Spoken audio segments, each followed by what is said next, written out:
Thank you very much for coming back on the show. It's a big subject. One of the biggest. When you set out to write about the Crusades, are you mindful of what they mean to people today? This is not just a kind of abstract, sort of self-contained bit of medieval history. I'm always interested in topics that can draw like the Middle Ages together with the modern. So things that people will have heard of, you know, to put it at its simplest. And I think Crusades is one of those terms that's just bled into our vocabulary today. So while I've been writing, I've had a Google alert for Crusades, and every day it comes up with some really amazing stuff. So, you know, you get political stuff like Boris Johnson is on a crusade to hire more police officers or whatever, or, you know, the Chinese are on a crusade to, I don't know, destroy the American economy or whatever it may be. One came through this week from a website which said, Dr. Jen Gunter is on a crusade to save your vagina. And I mean, like, that is not an appropriate mental image, but so it shows you the way that Crusades has bled into our language. It also has less humorous political implications and uses. So the alt-right, we know, the Crusades is absolute catnip for the alt-right. And if you look at, for example, the manifesto of the guy who shot up the mosques in Christchurch earlier this year, full of Crusades references. He daubed Crusader battles all over the weapons he was using. The manifesto said things like, what would Pope Urban II do? And on the other side, if you like, when ISIS-affiliated groups bombed hotels and churches in Sri Lanka this Easter, again, you know, the statements taking credit for it said things like, we've attacked citizens of the Crusader coalition on their infidel holiday. So what that says to you is that there are people in this world who believe that in some sense the Crusades are still continuing. And for that reason, if none other, I think it's worth considering and writing about what the Crusades were really about, partly so we can understand the difference between the history and what's happening today, and partly so we can see that this is really something that doesn't bear repeating. What do people mean by the Crusades? Well, if you'd been around at the time of the Crusades, so what we're talking about now, roughly speaking, is from the end of the 11th century, 1090s. You could date it earlier to 1060s, as I do in the book, through to I finish a story in 1492, end of the 15th century. Nobody at that time was talking about going on crusade. You know, it's quite a historian's term. However, they knew very well what a crusader was. So a crusader was somebody who'd responded to the call of the papacy, the call of a pope, to go and fight a holy war in the name of Christ against the enemies of the church. Now, at the beginning of the period, that meant, well, in the case of the First Crusade, marching overland from Western Europe to Constantinople, modern Istanbul, to assist the Byzantine emperor there in his war against the Turks, who were dismembering piece by piece Byzantine territories in Asia Minor, and then marching on to Jerusalem to, quote-unquote, liberate Jerusalem from Islamic rule. That's the sort of centre piece of the Crusades. Jerusalem was taken in 1099. A series of Crusader states were set up in what's now Syria, Lebanon, Palestine, Israel. But there were other crusading arenas as well. So there were holy wars being fought between Christian powers and Islamic powers in modern Spain and Portugal.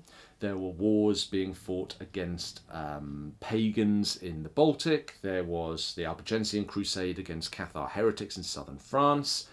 There were wars fought in Egypt, in North Africa. There were, eventually, by the time you get towards the kind of high Middle Ages and the end of the Middle Ages, there are wars being fought between rival Christian powers all over Europe that are being called crusades. You could sort of just apply to the Pope and have your war rubber stamped as a crusade. And that gave it some spiritual legitimacy or apparent validity that it might otherwise have lacked. So the idea of the crusade, in short, I guess, is about fighting the perceived enemies of the church. What was clearer was what a crusader was. Now, if you'd agreed to join in one of these wars, whichever it might be, you took a formal vow that you were going to go on crusade. Your reward for doing so was remission of sins.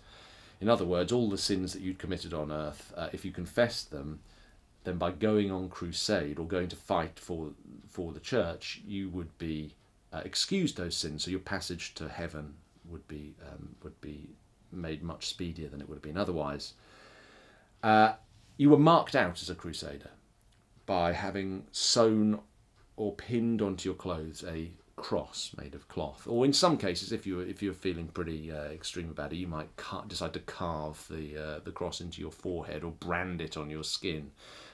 These are all sort of possibilities, but the idea is, in Latin, the word crucis signati, one signed with the cross, and everybody knew what a crusader looked like.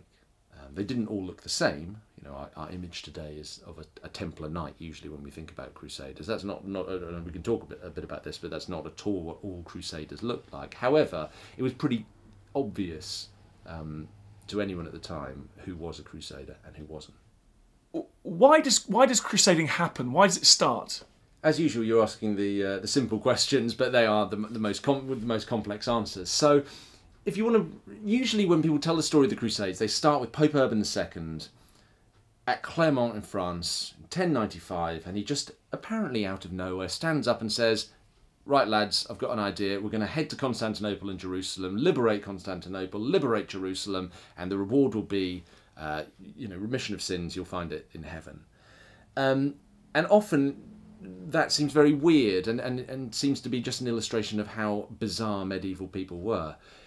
Actually, of course, if you look at the history of crusading, you see something rather different.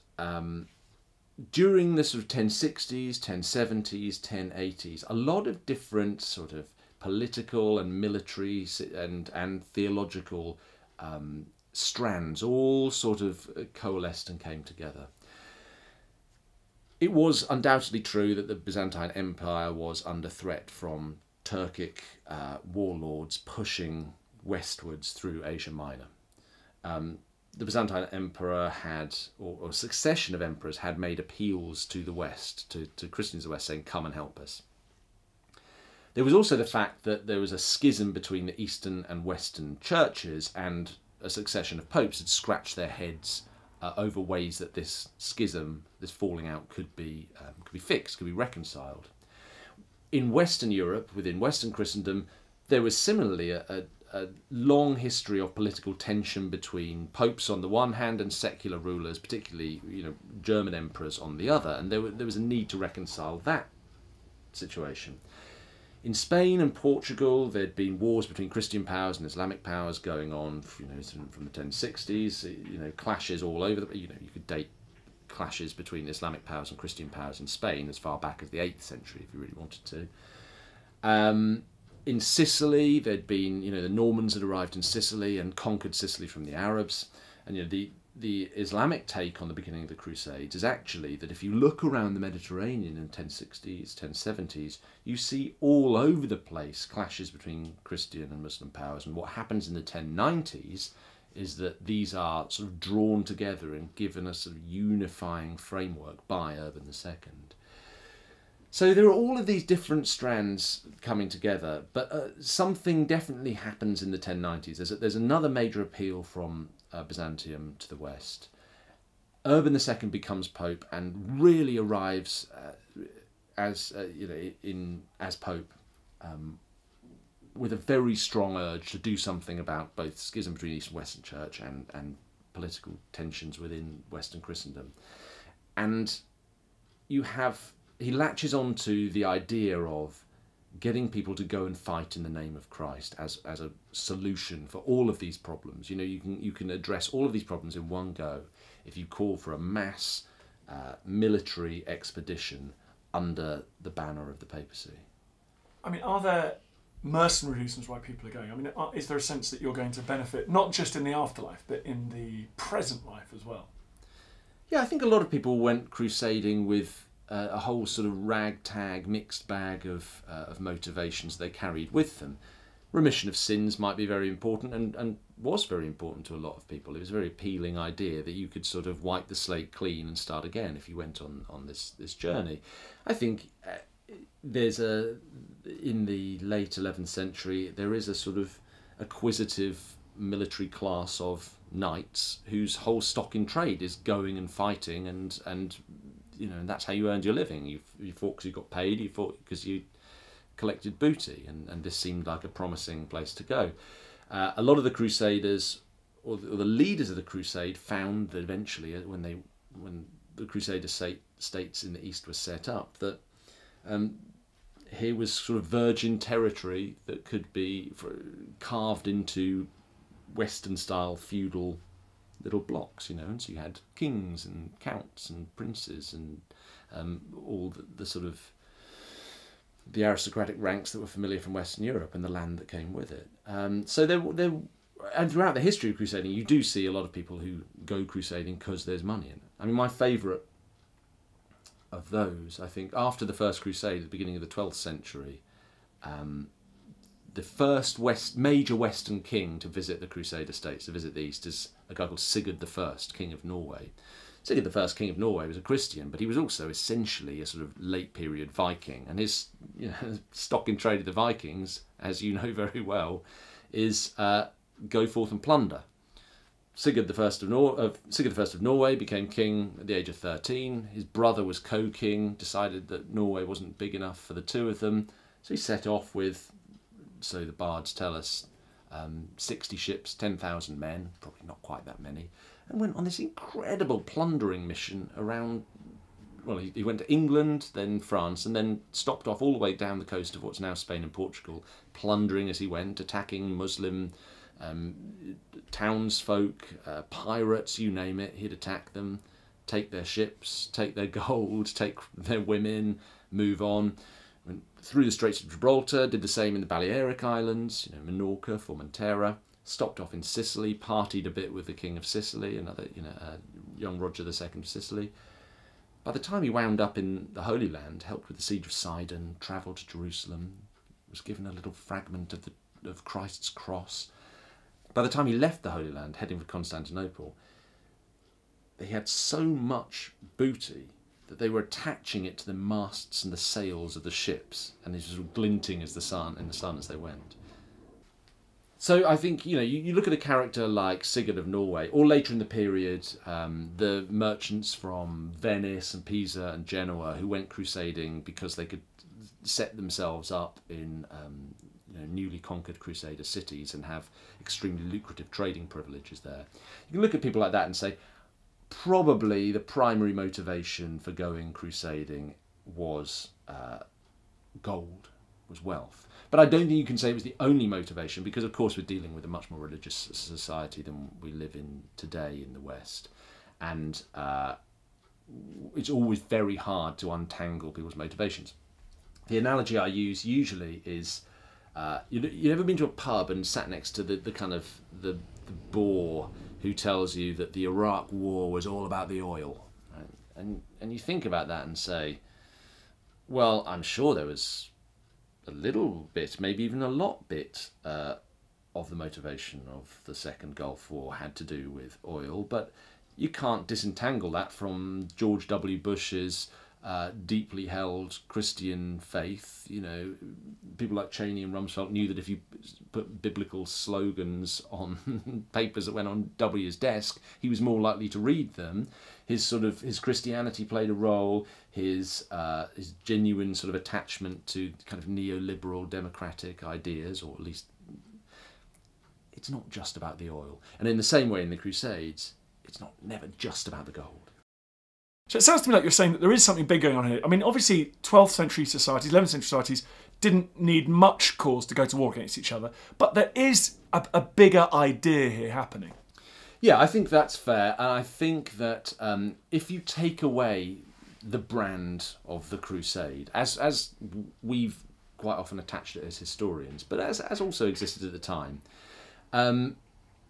you could see that there'd been clashes. For example, Spain and Portugal was a great example. There'd been clashes between Muslim and Christian powers in Spain and Portugal for not just decades, but for centuries before the crusading period.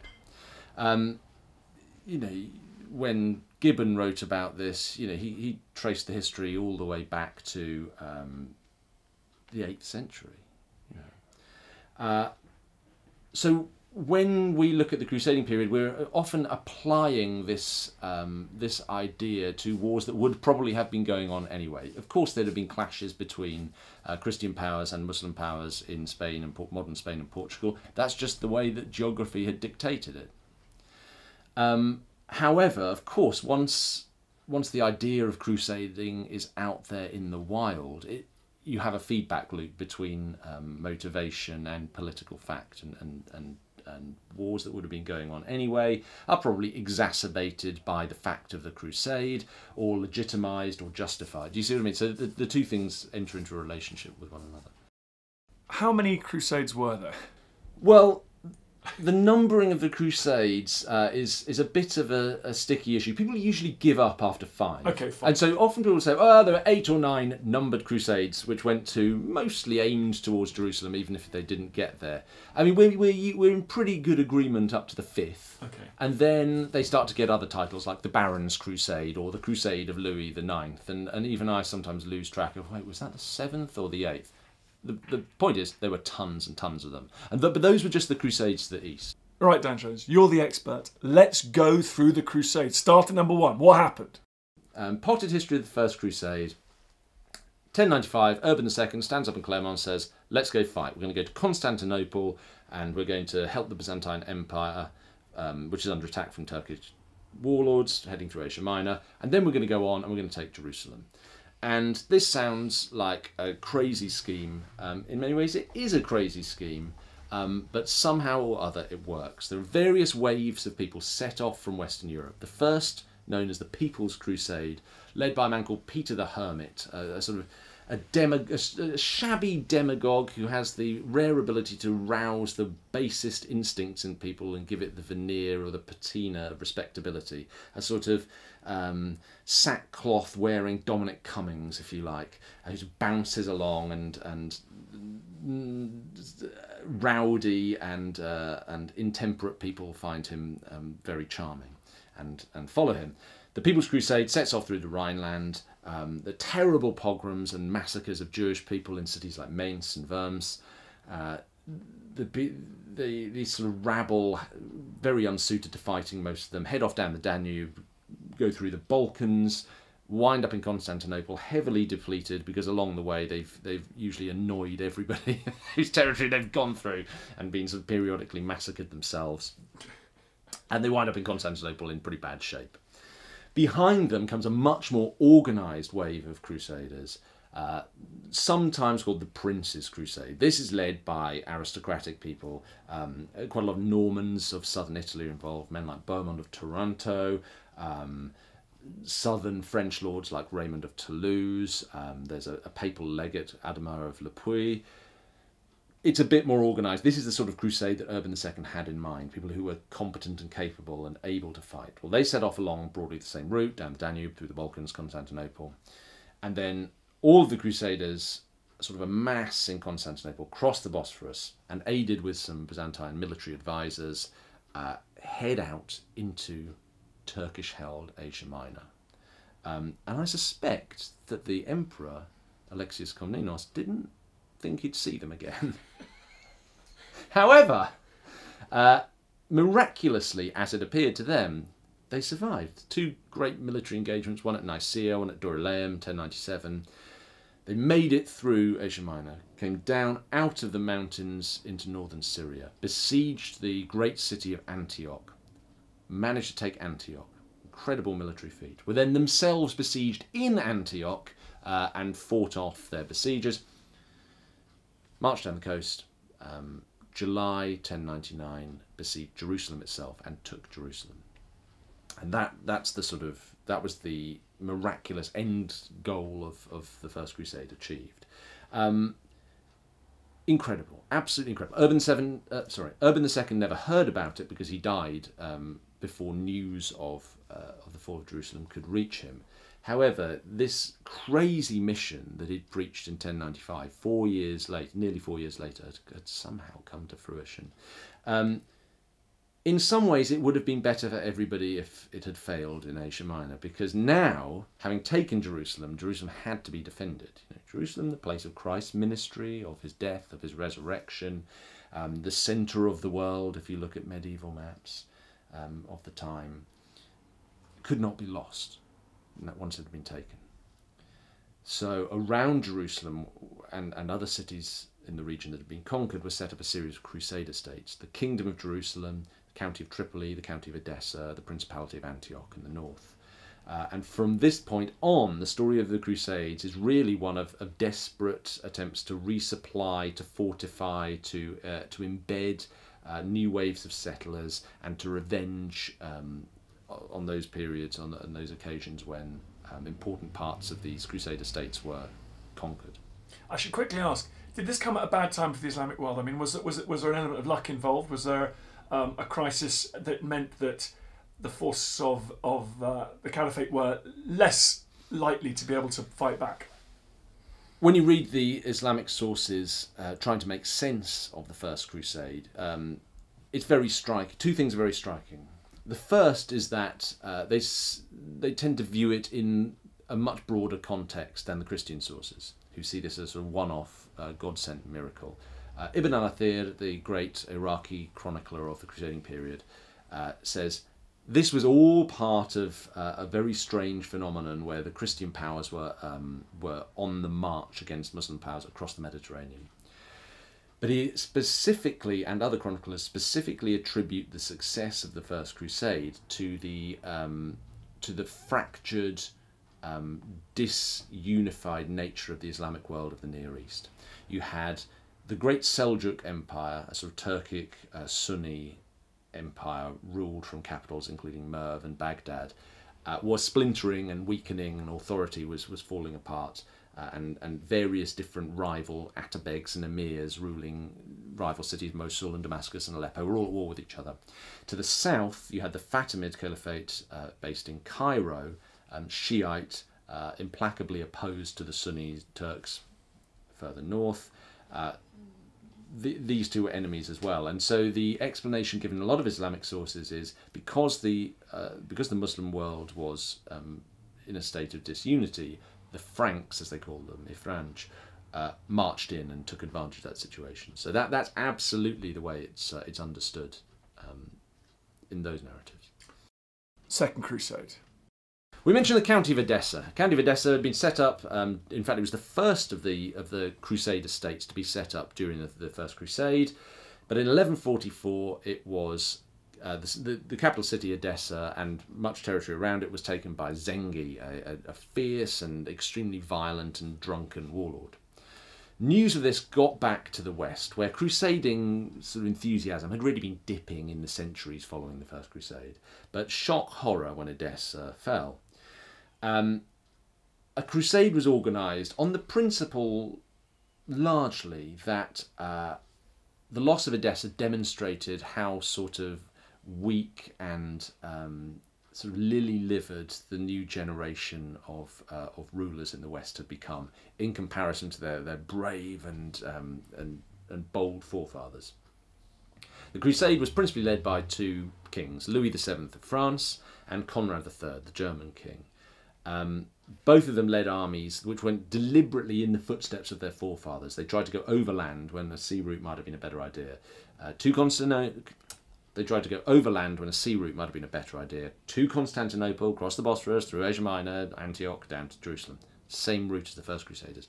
Terrible, terrible idea. Absolutely terrible idea, because among many other reasons, Louis VII and Conrad III were not a patch on the leaders of the First Crusade. Louis VII in particular, his wife Eleanor of Aquitaine described him as more a monk than a king, and he was useless as a military leader in that context. The Turks of Asia Minor had their stuff together. They were much more organised than they had been in the 1090s, and so the armies of the Second Crusade were butchered and very lucky to make it to the Holy Land at all. By the time they got there, Edessa was long gone. Zengi was dead, and they were scratching their heads as to what on earth they were going to do. So a sort of ham-fisted plot or plan of action was cooked up by which they were just going to go and attack Damascus. Why Damascus? Well, strategically quite important city, very important city, very wealthy, but not the sort of place you go and besiege just with a plan worked out on the back of a fag packet. The siege of Damascus was an absolute fiasco. It was over within a week, and the crusade broke up in some acrimony. Louis VII of France stayed in the Holy Land for a bit, touring the shrines, but he'd fallen out massively with his wife, Eleanor of Aquitaine, who was subsequently accused of having an affair with her uncle, the Prince of Antioch. By the time they got back to the West, they were ready to be divorced, and well, English and French history took a different course because of that. Not a crusade to be proud of. The one interest, in fact, there were two interesting achievements in the Second Crusade. The first was that English and Flemish crusaders, who did take a sea route rather than the overland route, on their way round what's now Portugal, conquered the significant and very wealthy Islamic city of Lisbon. We call it Lisbon now. And that was a major gain for the Second Crusade in 1147. In some ways, even more important was the fact that there were some German nobles in Saxony in 1147 who decided they didn't really fancy the trip to Jerusalem. And they petitioned the Pope successfully to be allowed to attack non-Christians closer to home, pagan people in the Baltic states. And the Wendish Crusade, as it's known, is a bit of a minor crusade, which took place in 1147, 1148. Started a pattern of crusading against Baltic pagans, eventually in Latvia, Lithuania, Estonia, up to Finland, which would continue for hundreds of years and become a major crusading arena, particularly in the later Middle Ages. So that probably was the most important lasting outcome of the Second Crusade, not the fiasco in the Holy Lands. Number 3. Third Crusade. Everyone knows about the Third Crusade. This is Richard the Lionheart and Saladin. Right? If you close your eyes and think of a crusade, if you ever do such a thing, it's probably the Third Crusade you're thinking about. 1187, city of Jerusalem was taken by Saladin, a great Kurdish general who'd risen to become Sultan of Egypt and Syria, united the Islamic world under Sunni rule, crushed the Fatimid Caliphate, deposed the last caliph, and was now taking aim under the banner of jihad against the Christians of the Crusader states. Destroyed a Crusader army at the Battle of Hattin on the 4th of July 1187, subsequently marched on Jerusalem and took it. Jerusalem fell, the relic of the True Cross was captured, the King of Jerusalem was captured. Seismic shock went through the Christian world, particularly in the West.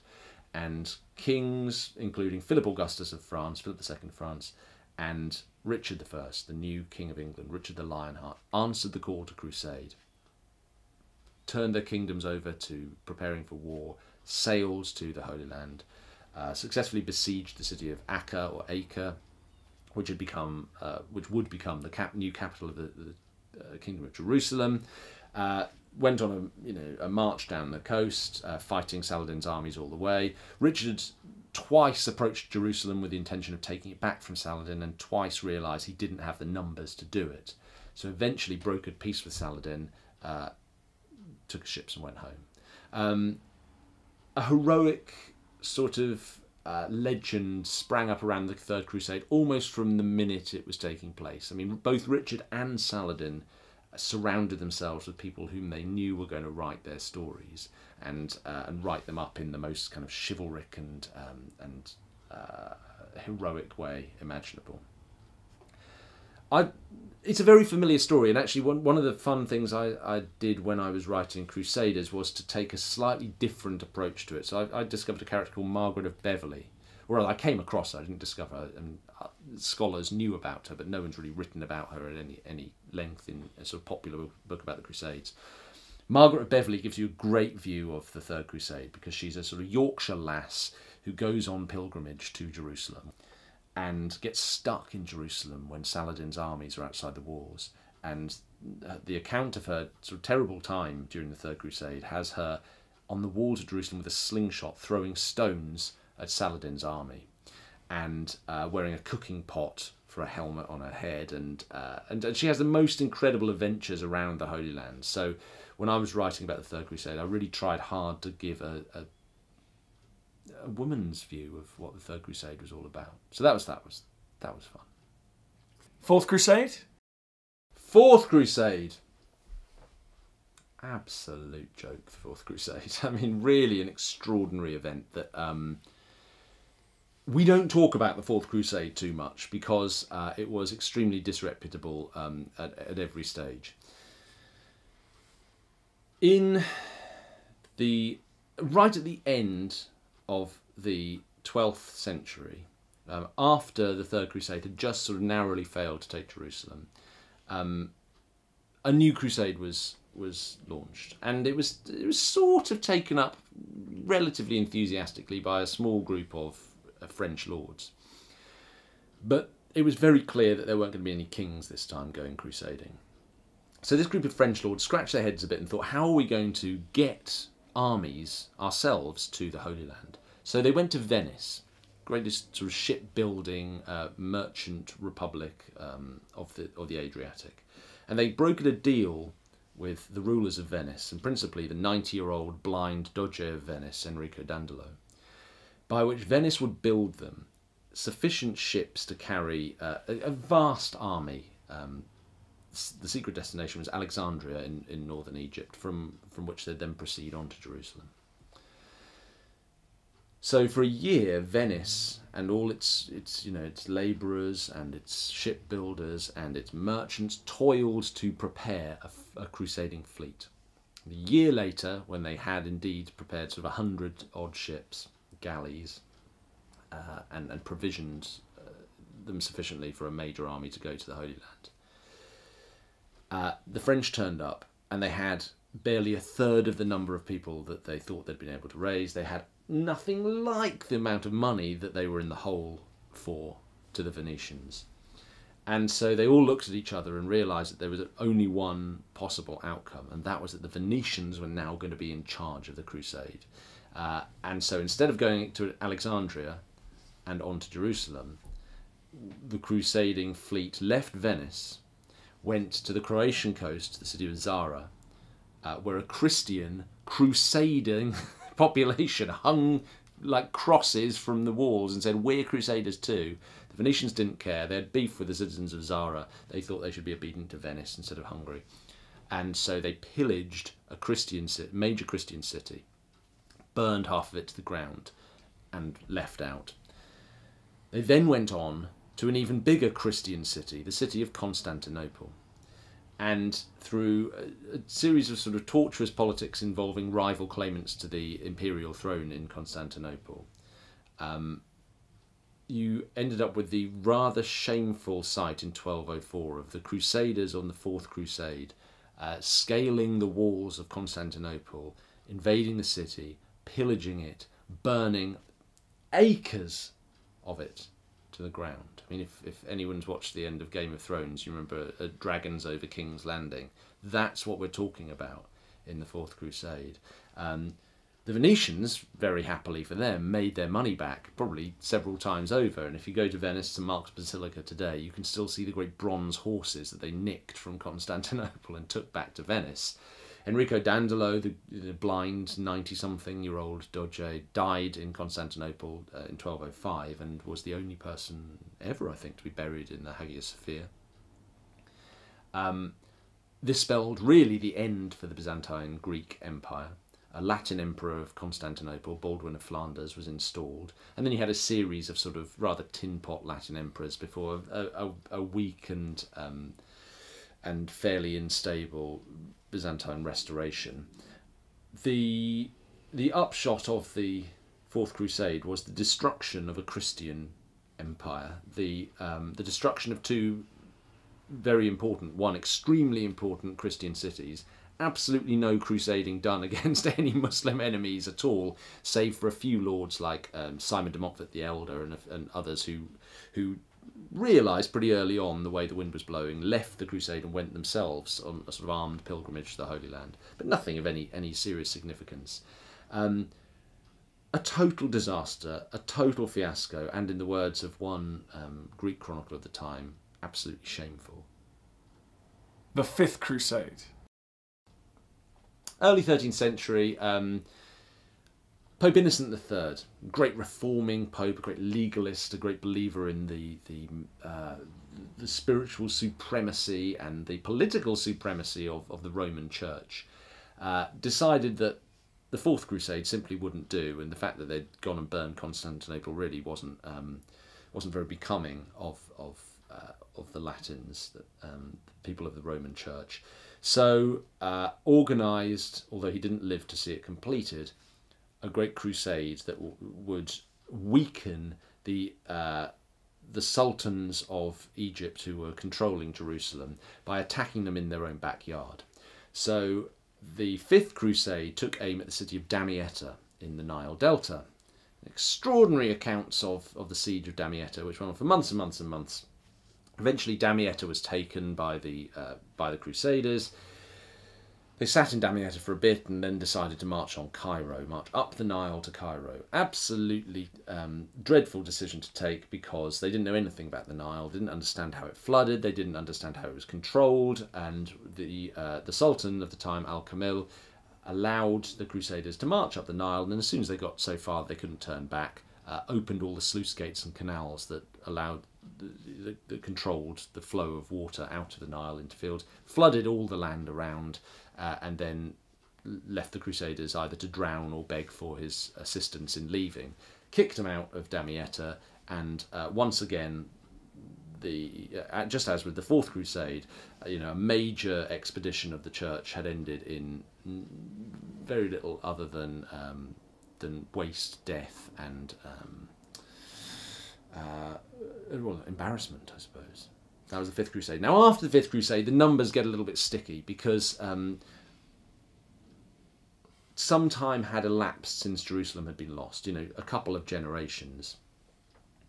The examples of the Fourth and Fifth Crusades were sufficient to illustrate the grievous difficulty of the ambition of retaking Jerusalem. And so you really see throughout the 13th century crusading start to fragment. Now, much of that is down to Innocent III himself, who throughout his papacy at the beginning of the 13th century made it his business to really expand the institution of the crusade. So instead of just saying, right, crusading is for going and taking aim at Jerusalem and lands close by, and to sanctify fighting in Spain and Portugal, Innocent gave his permission for an escalation in fighting against the pagans in the Baltic.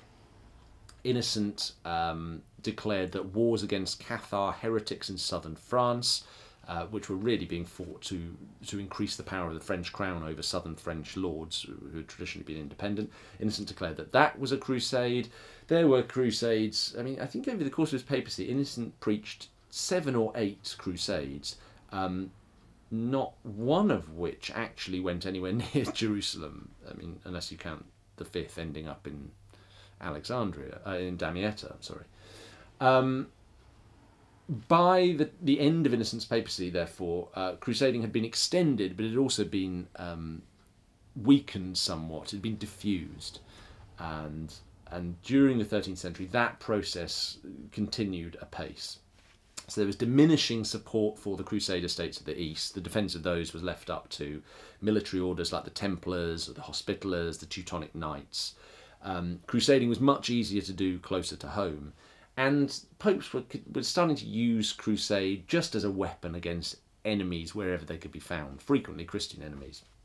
So the most ridiculous example of this that you see is the wars between the papacy and the Hohenstaufen, the German emperors, and particularly the great Holy Roman Emperor and King of Sicily, Frederick II Hohenstaufen, who was supposed to go on the Fifth Crusade, made lots of excuses and didn't, eventually turned up in the Holy Land in 1229, and through his friendship with the Sultan Al-Kamil and his great understanding of Islamic culture, thanks to his upbringing on Sicily, negotiated a peace by which Jerusalem was mostly returned to Christian rule for nearly 15 years. However, because Frederick Hohenstaufen had fallen out with successive popes, he did this while excommunicated from the church. So I like to say that had Frederick Hohenstaufen been alive today and brought about the sort of peace he did in the Middle East, they would have given him the Nobel Peace Prize. But in the Middle Ages, just because of his friendship with sultans and his antipathy with popes, they excommunicated him 4 times and eventually drove him to his death. And I notice your book goes up until the 15th century. Why do you extend that far forward? Is it because you look behind some of the impulses? For example, the Portuguese, they start creeping down the coast of Africa. They are influenced by crusading ideology. Well, some histories, quite a lot of histories of crusading, finish the story in 1291. 1291, Acre, the capital city of the Kingdom of Jerusalem, was lost to the Mamluks, slave soldier caste, Turkic by origin, but who'd risen up to take political control in Egypt and Syria. They swept the Crusader states effectively into the sea, and the Kingdom of Jerusalem became a sort of rump state in exile on the island of Cyprus. In retrospect, it's clear that the Crusader states were never revived in any meaningful form, and that Jerusalem was long lost. Now, people didn't have the benefit of hindsight, of course, at the time, so I think there's certainly good reasons to continue the story of crusading past the loss of Acre in 1291 into the early 14th century, when grand plans by people like Marinus and Nudo of Venice were being drawn up for a big new crusade on the scale of the First, Second, Third Crusades. The Wars of the Reconquista were continuing and continued all the way up till 1492, when the last Muslim ruler of Granada was handed over the keys to the Alhambra to the Catholic monarchs, Ferdinand and Isabella. There are continuing wars right into the 15th century. The Teutonic Knights are still fighting pagans. Henry Bolingbroke, future Henry IV of England, went fighting a couple of seasons with the Teutonic Knights when he was a young man. Crusades were being declared willy-nilly. John of Gaunt, Bolingbroke's father, when he was fighting down in Castile and Portugal, had his war against other Christian kings declared a crusade. So I think I'm writing about crusaders, and there is absolutely no question that in the 15th century there were tons of people who considered themselves crusaders. Indeed, well into the 16th century, Christians fighting against the Ottomans in Eastern Europe, and towards the edge of the Ottoman Empire, they considered themselves crusaders.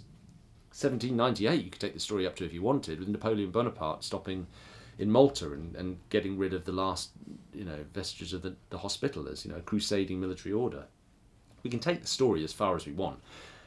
I finished Crusaders, the book, in 1492 because I think this moment of the end of the Reconquista is very important. It's important partly because the last rule of a significant Islamic power on mainland Europe is extinguished, but also because there's the rather neat fact that in the crowd watching the Alhambra being surrendered on the 1st of January 1492 is a young man called Christopher Columbus.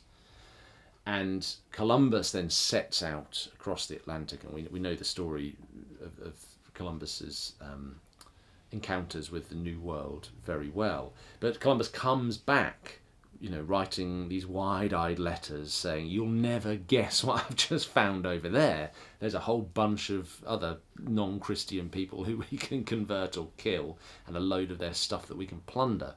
And so it seems to me that all of these essential energies that had gone into crusading throughout the Middle Ages were now transferred, if you like, westwards, and all of that sort of militant Christian acquisitiveness went across the Atlantic instead of towards Jerusalem.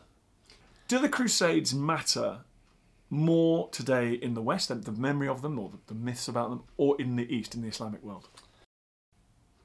There are profoundly different approaches to thinking about the Crusades between this Western Christian world, I think, and the modern Islamic world. We overuse the word crusade massively in the West today. I think we have a very elevated, an absurdly elevated view at times as to how important the Crusades were to the rest of the world. Clearly very important to the culture of medieval Europe and the sort of the politics and military events in Western Europe. However, if you look at it from an Eastern perspective, from an Islamic perspective, there was a lot more going on during the Middle Ages than the Franks occasionally turning up and sort of biting you like a sort of annoying gnat. I mean, the size of the Crusader states within the broader Islamic world was absolutely tiny. And the arrival of sort of major crusades, very sporadic, once every couple of generations for a large part. The net legacy of crusading was relatively slight. I mean, if you go to Jerusalem even today, you still won't see a great deal. I mean, you'll see there are Crusader castles in Israel and Syria, of course, great castles like Crac de Chevalier and the ruins of Chateau Pellerin or whatever. But really the legacy is not profound in the Islamic world, with maybe one exception, which is to say that it's very easily weaponized and is very readily weaponized today by groups like Al-Qaeda and ISIS, because it has enormous propaganda value as a historical event that appears to show permanent division between the Western Christian world and the Eastern Islamic world, and it appears to show a sort of historical continuum that can be mapped onto the world today. That's stupid propaganda, obviously. The real story, if you actually look at it, of relations between the Islamic world and the Western Christian world during the Middle Ages is the boring stuff of people living and surviving side by side and trading with one another and generally getting on okay and exchanging knowledge and skills and people. We don't like to concentrate on that because it's not the stuff of rollicking great battles and dramatic events. I think it's also important to say that during the Middle Ages, the Islamic world was much more riven by sectarian divides between Sunni and Shia, Arab and Turk. Just as today, you know, the rivalries between Iran and Saudi Arabia, Sunni and Shia, are equally, if not more significant than relations between Islam and the West. So we can overrate the importance of the Crusades. But that said, given that crusading is such catnip to the alt-right, such catnip to Islamist terrorists, it clearly hasn't gone away. And as long as there are people who consider themselves crusaders, then this story is going to be in our lives. Dan Jones, thank you very much. Welcome to the History Hit YouTube channel, which we are relaunching. We've got all the best exclusive content going straight onto this History Hit YouTube channel. And you can find out, for example, why on earth I'm standing at the top of this mast. You should probably subscribe.